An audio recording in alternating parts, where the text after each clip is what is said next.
Welcome to the Home Yogi podcast. My name is Christine. I'm a yoga guide, founder of Healing Yoga and the Home Yoga Practice Workshop and Retreat. I own Badlands Yoga in Albuquerque, New Mexico. But most of all, I am a longtime home yogi. And home yoga is my passion. I think it's the best compliment that we can possibly have to any guided yoga experience. And I think it's the key to addressing so much suffering in our world. I'm here today with my dear friend, fellow business owner, and my business accountability partner, Susie. She also has a business that's centered on connections, specifically connections around table, home, chosen family, and friends. She also, though, has a home yoga practice. So we're here today to talk about practice and home and yoga. The rewards and light bulb moments, the hurdles and seeming obstacles are delights and our personal shortcuts to getting back on the mat, even, and maybe especially, when it's hard. Susie has centered her business endeavors on her love for vintage and for dishes. She runs a vintage dishes rental company, Dirty Dishes, where she sets beautiful tablescapes, to which I can attest, for weddings and other celebrations. Curate Vintage Co. is a retail arm of her company that offers ready-to-purchase tablescape kits, also ravishing, fully executed for a table with all of the details well considered. Her ultimate desire is to help her clients gather more often around the dinner table, cultivating loving relationships. Educated and trained as an interior designer, Susie has the pleasure of working on the most luxurious resorts in the world, which comes through in her tablescapes, beginning her career on the design team for the Bellagio in Las Vegas. She serves as a consultant in the hospitality design industry. Happy to be under her native New Mexico sky, her longing for good chile is once again satisfied. She is a cat mom to 3 kittens, one too many, she says, but all heartbreakingly cute, and grandma to 2 sweet girls. True to this cat lady grandma vibe, she loves to crochet. Welcome, Susie. Thank you. So good to talk to you.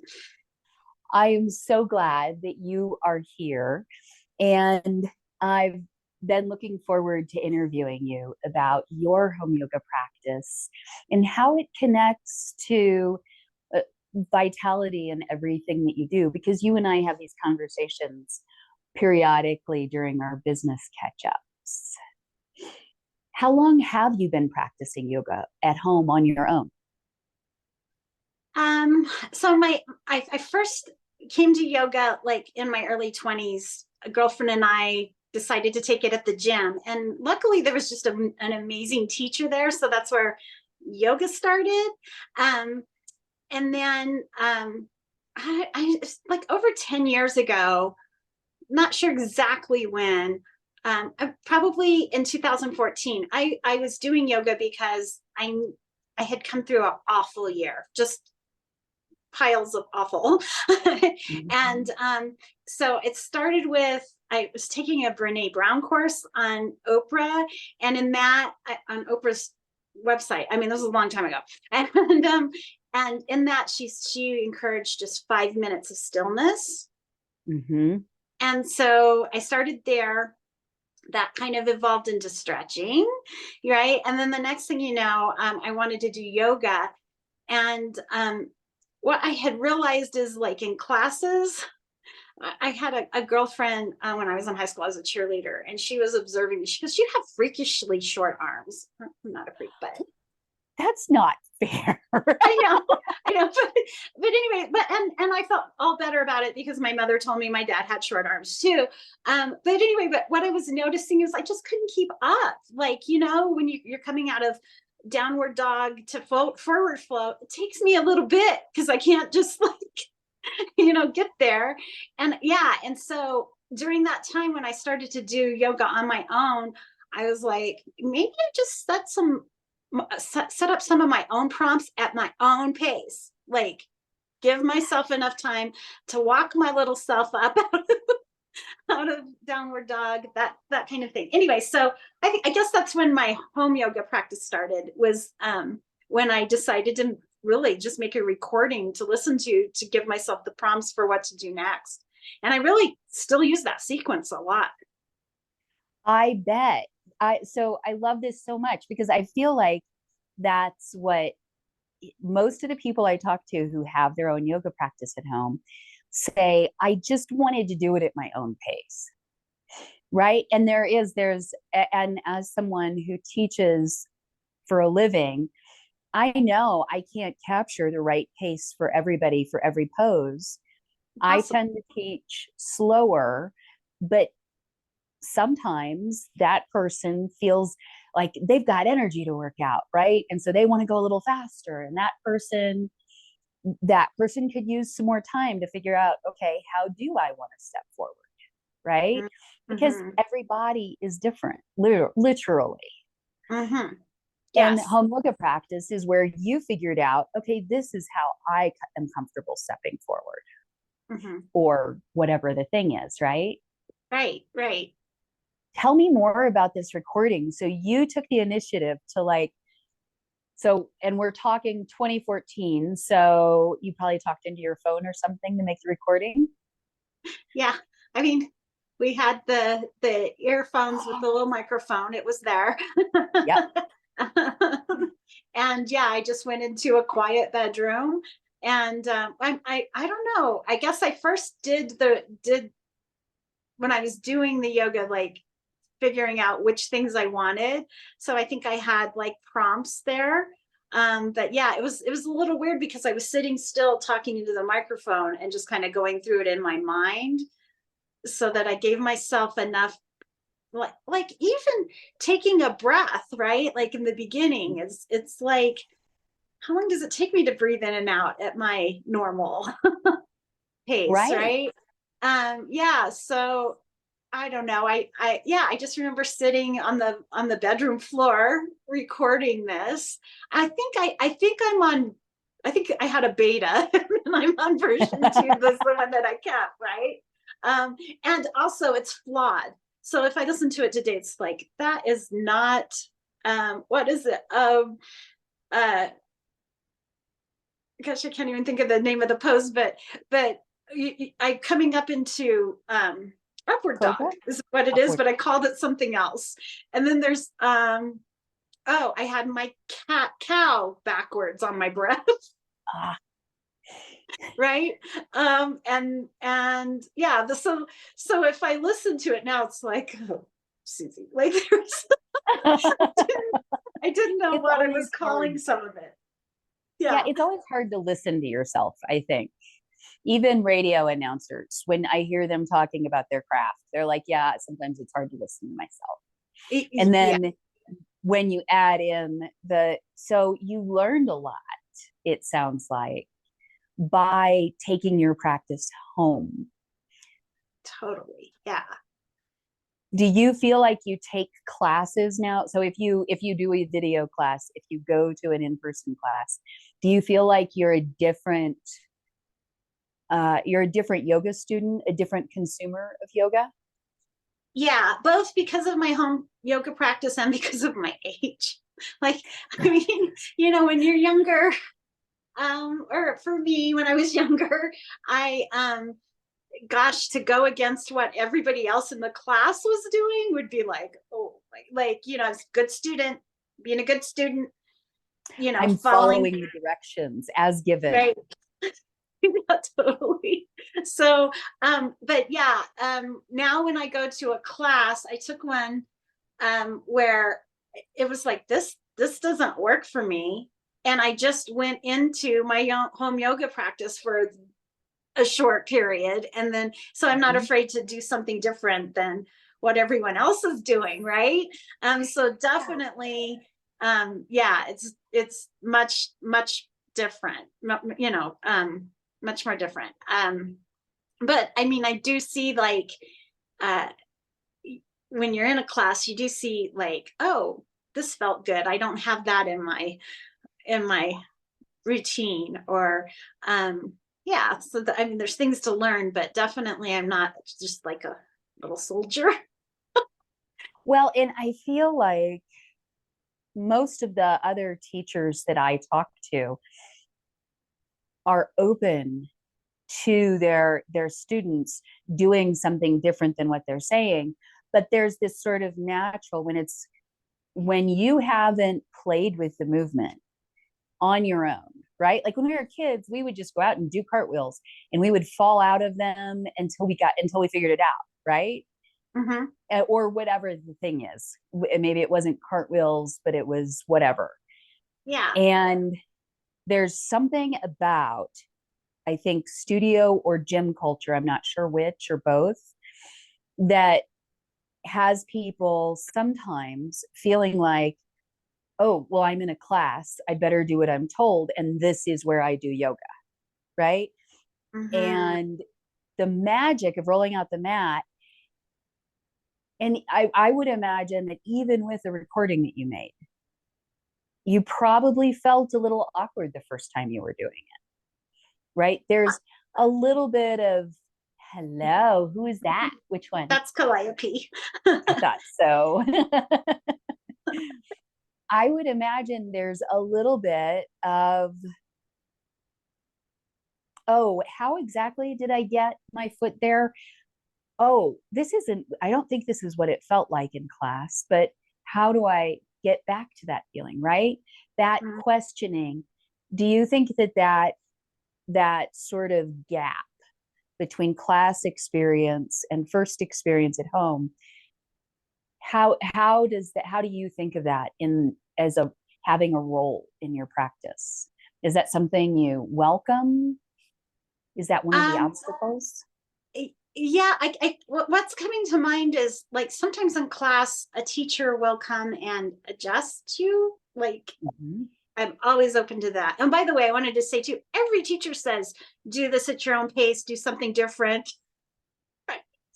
Like rarely does that happen. But anyway, but yeah, so just uh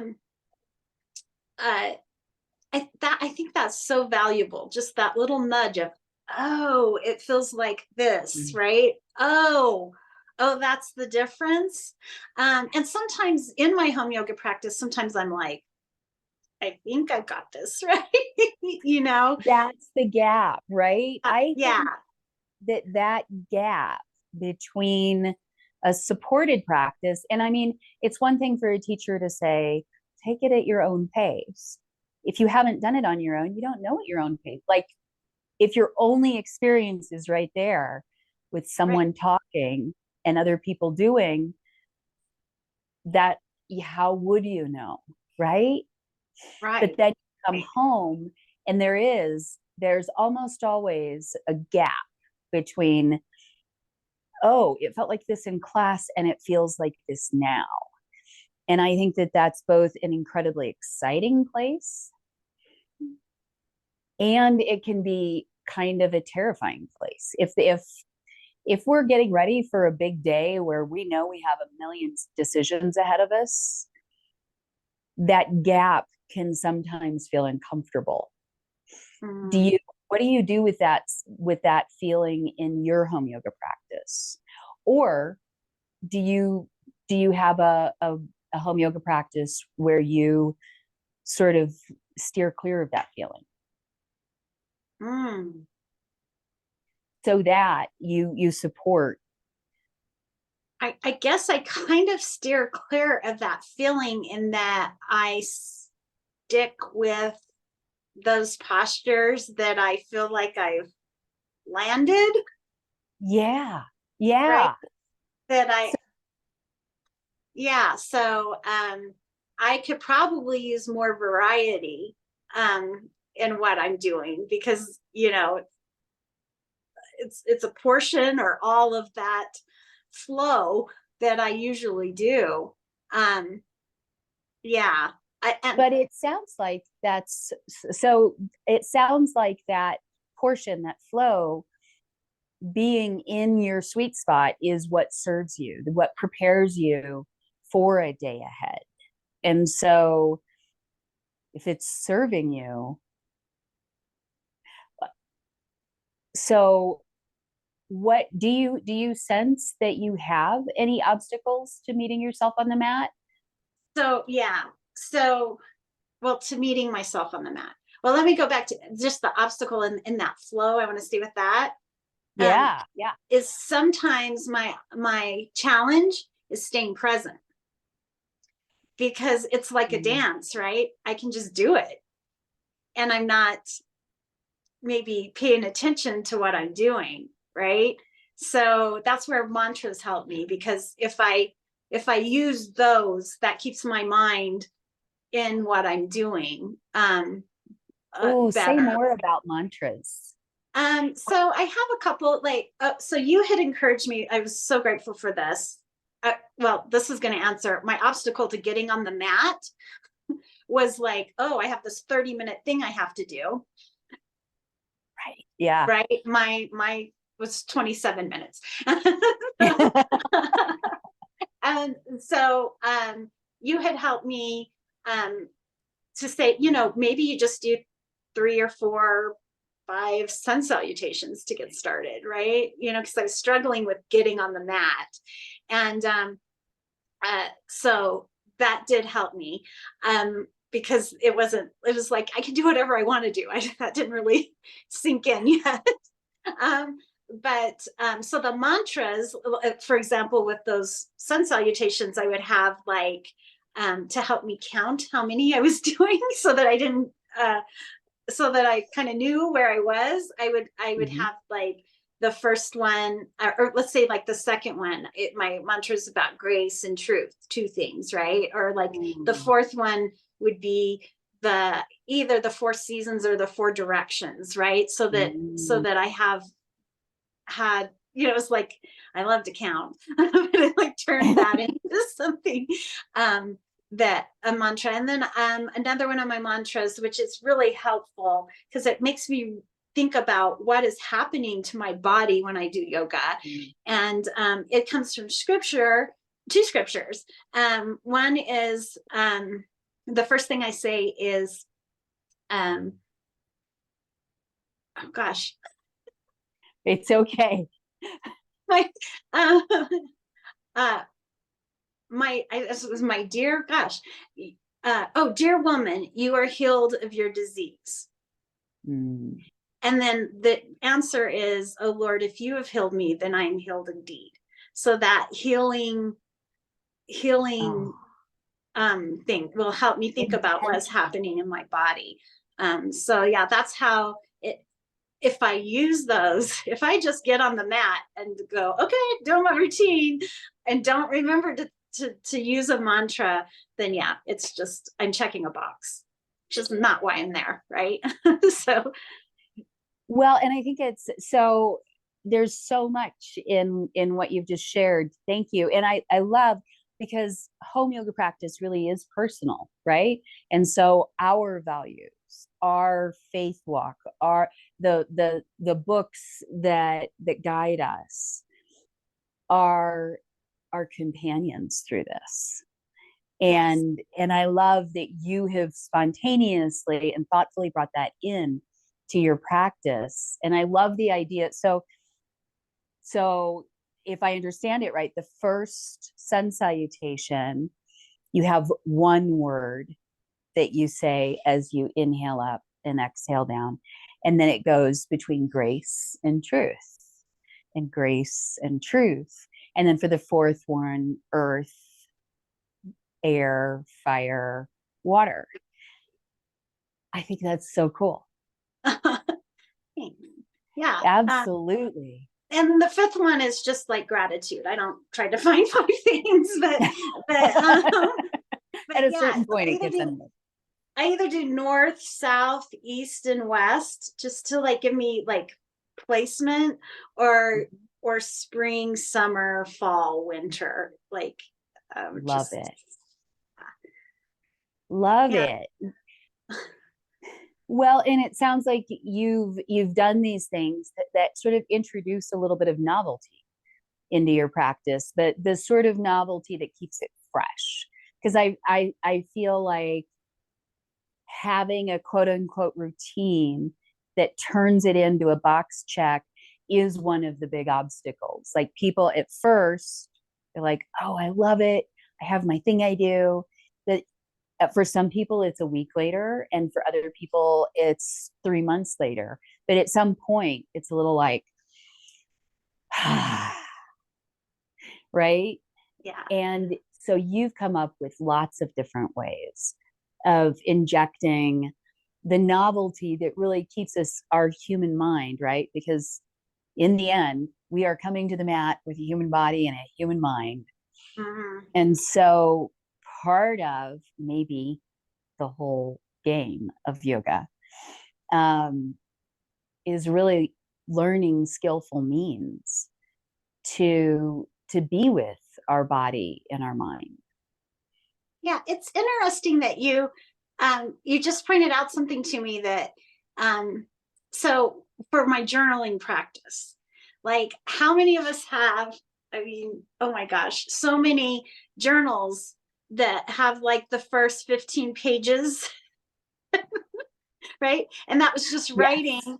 And so I think it was something I kind of learned about myself, and I didn't realize how I was applying it to my yoga. But what I learned about myself is I will keep a practice if there's creativity. I'm a creative. So if there's creativity involved. And so when I came across bullet journaling, which I don't do, but like when I came across the idea that let's make some doodles, let's decorate the page and then fill it in or whatever, then my journal practice became a practice and not just something I did, as a goal for a little while. And yeah, so I didn't realize how I have been creative with my yoga practice to keep it interesting. Well, and I really do think that that's kind of a universal human need, right? If we're going to bring something home, we're going to bring something of ourselves to it.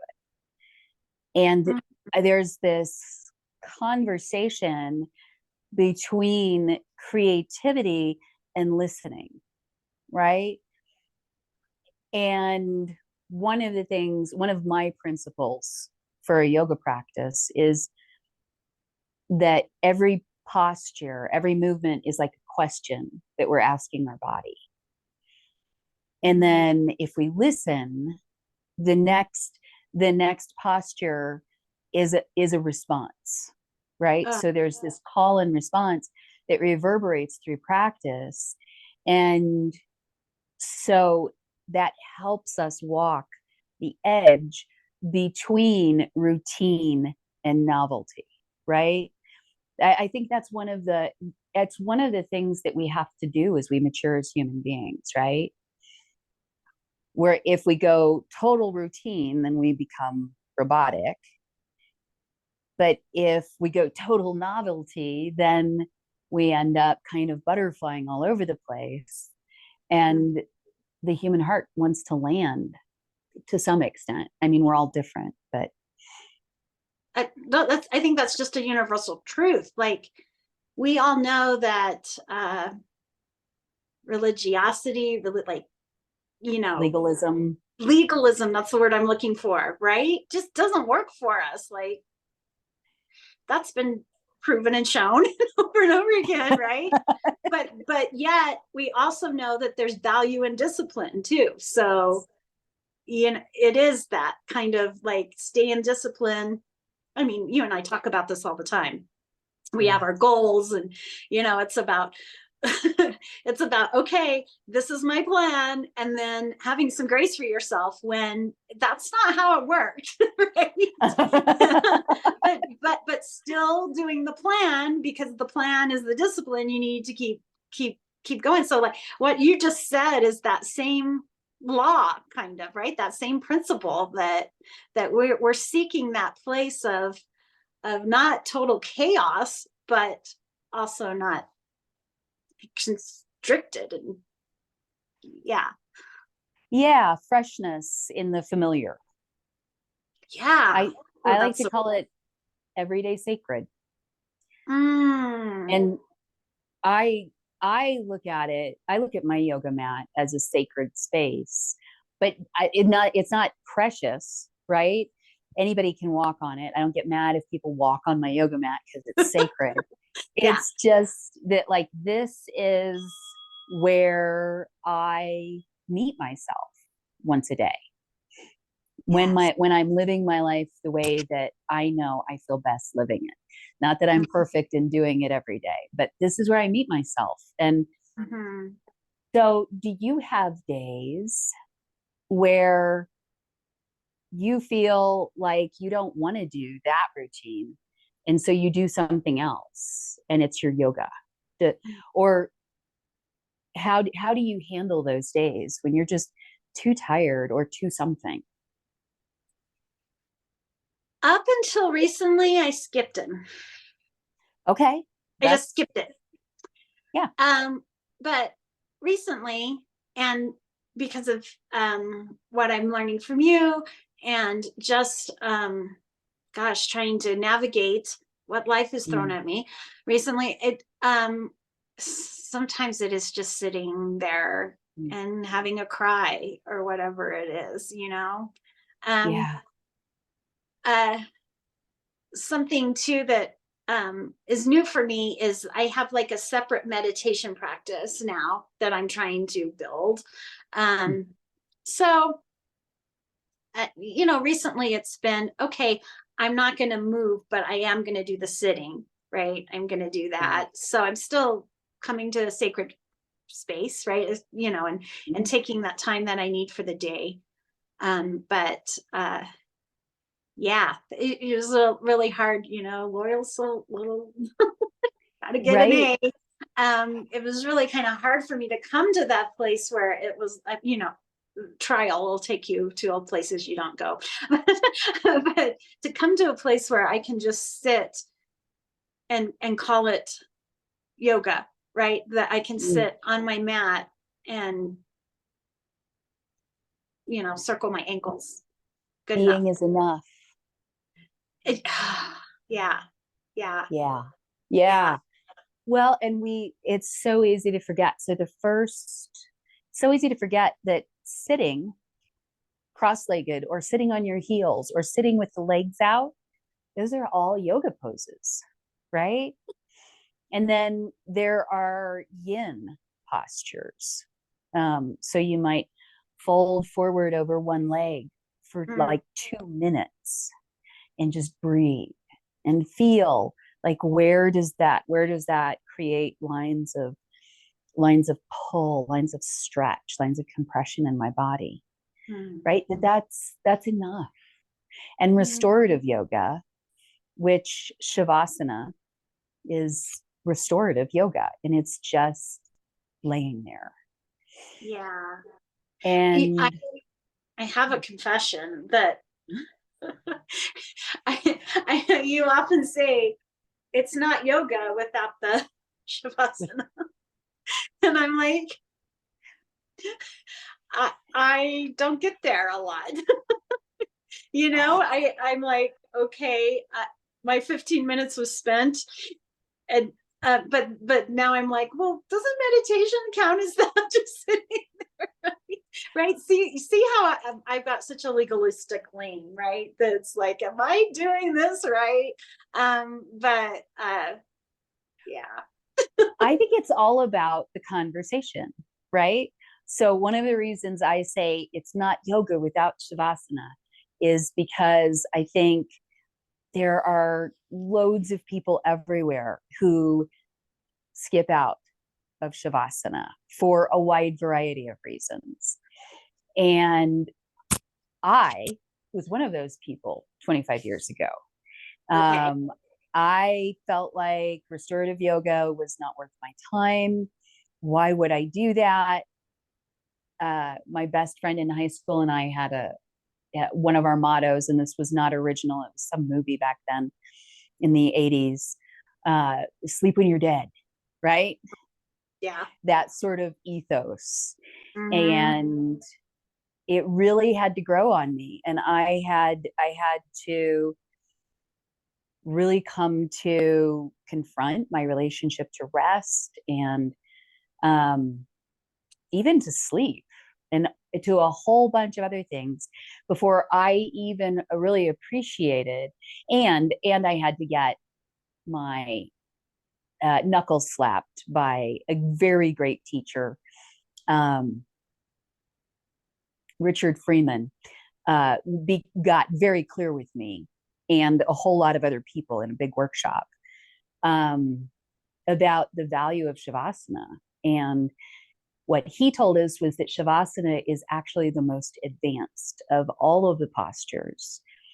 And all of this complicated stuff that you guys are coming here to learn from me, because we were doing Ashtanga yoga and learning fancy human tricks.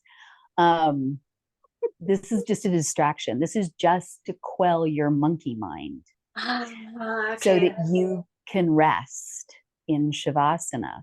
And so one of the conversations, right, is, does Shavasana have to be laying down? From a physiologic perspective, having the body all on one level does some kind of magical stuff after you've exerted, after you've pulled and twisted all of these tissues.